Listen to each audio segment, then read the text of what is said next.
Tal, tal. Tá on! Vamos lá! Fala, galera que me acompanha aqui no canal do YouTube. Aí, como é que vocês estão? Tudo bem? Tudo certo? Deixa eu ajeitar aqui o microfone pra ficar direitinho, né? Que assim é tudo no ao vivo, né? Vamos lá, vamos falar a respeito da primeira derrota do Brasil na Série B do Campeonato Brasileiro. O Chavante perdeu por 1-0 para o Remo. E agora, próximo sábado, 7 da noite, tem nada mais nada menos do que o Vasco da Gama. Então, roda a vinheta!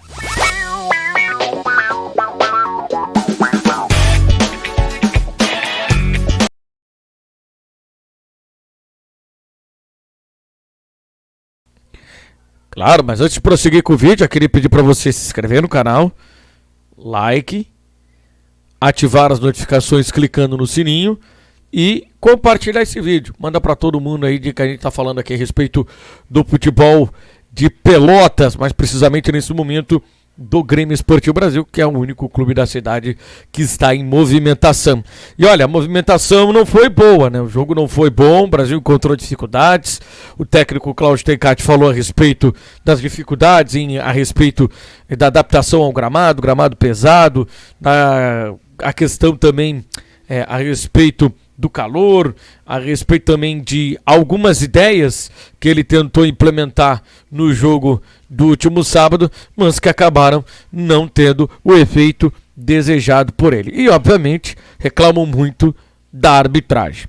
Isso aí é um capítulo à parte, a gente vai falar muito da arbitragem aqui nesse vídeo. Mas é óbvio que o Brasil, o técnico Cláudio Tencati, ele vai tentar, obviamente, implementar uma característica de time de acordo com as características dos jogadores.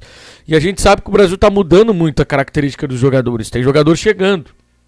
Tem jogador que fez 2, 3 treinos, né? Tem jogador que fez um treino apenas com todo o restante do elenco, né? Então isso aí também faz a diferença. Tanto que na terça-feira vai ter um jogo contra a transição do Grêmio. Até para esses jogadores que estão chegando agora se soltarem mais, conhecer o gramado do Beto Freitas, enfim, se conhecerem também um pouco mais. Isso também é importante, né? O cara conhecer o companheiro, conhecer o movimento do companheiro.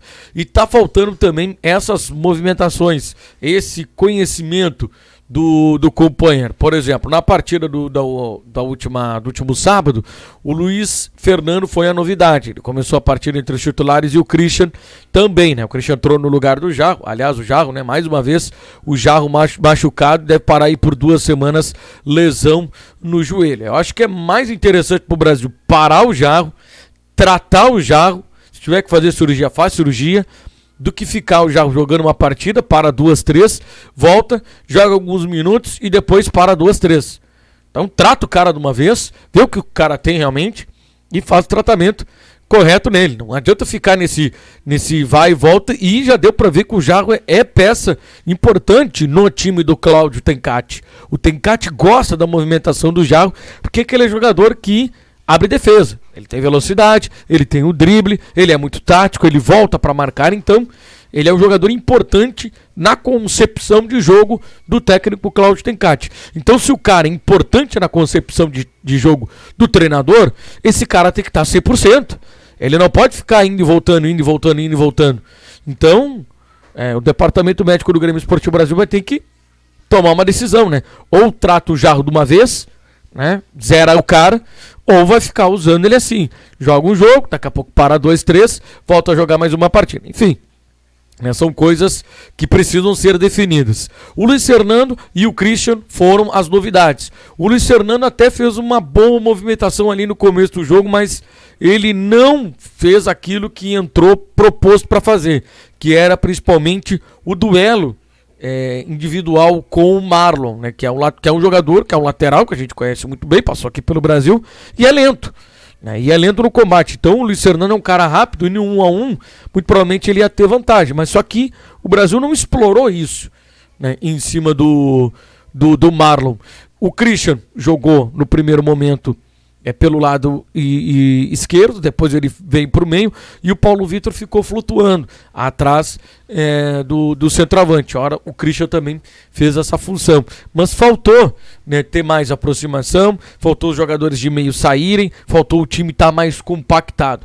defensivamente o Brasil estava sólido, com exceção, claro, do lance do gol, né, que foi um erro terrível do Ícaro, o Ícaro que vinha fazendo partidas espetaculares com o Brasil, mas ele errou, ele foi passivo na marcação, o jogador do Remo teve até que se abaixar para cabecear a bola, o Renan Gorni, então ele foi passivo no sistema defensivo.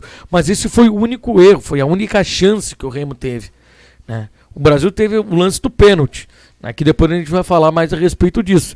Mas depois, nada o Brasil criou. E aí começa, o técnico Cláudio Tencati começa a mudar. Entrou o Wellington. O Wellington tentou, correu, brigou, lutou, mas não conseguiu muita coisa também. O Ramon entrou e aí o Ramon já entrou e já mudou um pouco da dinâmica, da movimentação, do drible, do chute, de arriscar. É isso que falta. Arrisca. Não tem medo de arriscar. Se você não chutar, você não vai fazer gol. Se você chutar, você tem mais probabilidade de fazer o gol. Então o Ramon entra, já muda. Acredito que pro jogo contra o Vasco, o Tencati não vai brigar com o que tá acontecendo, né? Tanto que o Ramon já tá até com a 9, né? Então Ramon é titular no jogo contra o Vasco da Gama e não se discute mais isso, né? A não ser que o técnico Cláudio Tencati encontre maneiras diferentes de achar o time. E como a gente não está acompanhando os treinamentos, a gente não sabe como é que se desenvolve o treinamento, né? Se a gente estivesse acompanhando, ficaria até mais fácil da gente explicar aqui como o que o técnico Cláudio Tencati quer com essas movimentações, com a utilização do Júnior Viçosa, com a entrada do Paulo Vitor, enfim. Se a gente pudesse ver os treinamentos, ficaria até mais fácil. Mas em função das restrições aí da pandemia, então a gente entende que não é um momento, a gente nesse momento está acompanhando os treinamentos. Mas deu para ver que o Brasil tem um pouco dessa dificuldade. A movimentação dos volantes, ela está muito boa, mas precisa de alguém mais para ter o passe. A gente vê o Bruno Matias em alguns momentos tentando, o Rômulo também tentando, mas precisa realmente de alguém com estofo, né? Um cara grande, e esse cara é o Denilson. Aí o Denilson entra no meio campo, pela história dele, já passam a ter um pouco mais de respeito.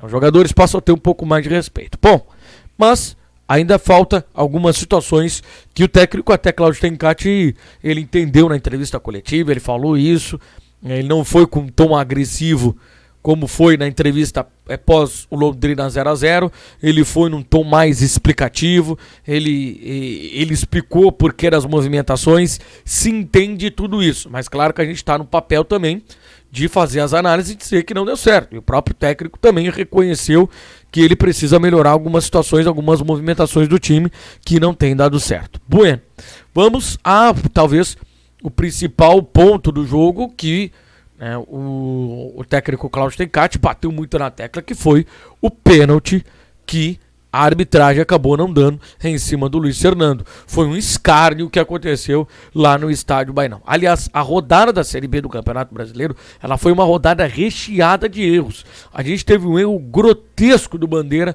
no jogo entre Londrina e Brusque, que deu a vitória para o Brusque por 1-0. E a gente também teve esse erro capital no jogo entre Brasil e Remo, que foi porque o Bandeira ele não deu impedimento, o lance seguiu, e o jogador do Brasil, o jogador do goleiro do Remo, ele tá se agachando, tá engateando ali, o jogador do Brasil vai tentar pular ele para seguir com a jogada, e aí o jogador do Remo se joga, o goleiro se joga, o Vinícius, nos pés do Luiz Fernando, e o árbitro da partida, não sei o que aconteceu, que não deu pênalti. Eu acho que o Brasil tem que marcar posição, tem que ter alguém na CBF, tem que ter alguém para dizer, tem que ter alguém para representar, tem que ter alguém ligando pro Leonardo Gaciba. Não é difícil ligar pro Leonardo Gaciba e dizer para ele: olha, nós estamos prejudicados, vocês precisam rever algumas situações. E o seu Ricarli, que é o árbitro da partida, ele... olha, tão cedo ele não pode voltar a apitar. Assim também como Bandeira lá de Londrina e Brusque também tão cedo não pode voltar a bandeirar, porque foram dois erros grotescos e uma infinidade de erros que nós tivemos também ao longo dessa rodada da Série B do Campeonato Brasileiro.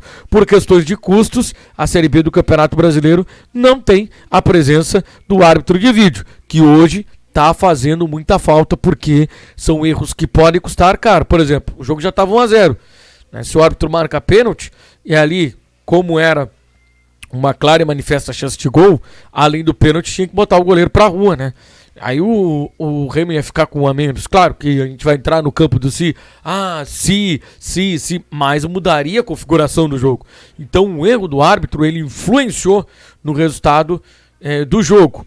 Assim como no jogo entre Londrina e Brusque, o Bandeira não ter levantado a sua bandeira e não ter marcado impedimento, influenciou no resultado. Londrina tem muito a reclamar, o Roberto Fonseca reclamou bastante, o Cláudio Tencati está certo, tem que reclamar muito porque foi um erro grotesco da arbitragem. Mas capítulo à parte da arbitragem, os próprios jogadores já deram algumas respostas. Por exemplo, o Kevin, apesar de mais uma vez o Arthur não ter ido mal, né, o gol não sai no setor dele, né,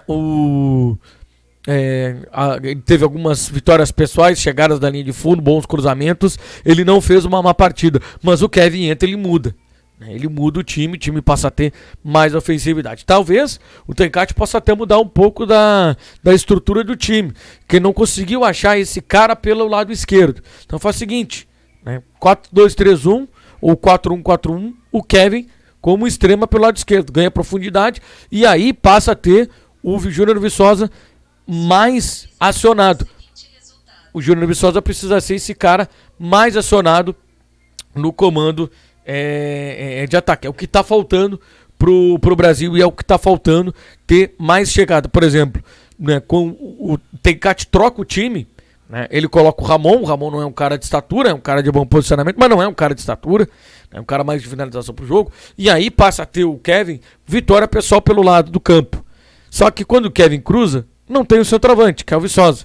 Então, eu acho que ele precisa dar uma olhada, de repente, um 4-1-4-1, um 4-2-3-1, com o Kevin por um dos lados, um meia central e mais um ponteiro lá pelo lado direito. Já que o cara que entra pela extrema foi o Neto, já foi o Christian, já foi o Luiz Fernando, já foi o Wellington, nenhum deles, já foi o Jarro, nenhum deles deu a resposta ofensiva. São todos eles que dão resposta defensiva, mas ofensiva eles não estão dando a resposta. Bom, essa semana o Brasil deve regularizar o Lucas Santos, o Gabriel Perini e o Thales. São as últimas 3 contratações para essa primeira parte da Série B do Campeonato Brasileiro. Não vai vir mais ninguém?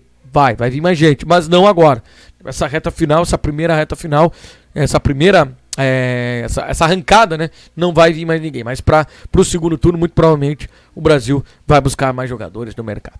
Beleza, galera? Então é isso. O vídeo ficou um pouquinho longo, mas não esqueça de se inscrever no canal, deixar o like, curtir, comentar, compartilhar, espalhe aí para todo mundo que o canal Rodrigo Oliveira Narrador tá falando futebol de Pelotas, e essa foi a análise da derrota do Brasil, 1-0 para o Clube do Remo. Um abraço a todos e até o próximo vídeo. Ao longo da semana a gente vai falar muito da projeção para o jogo contra o Vasco da Gama. Tchau!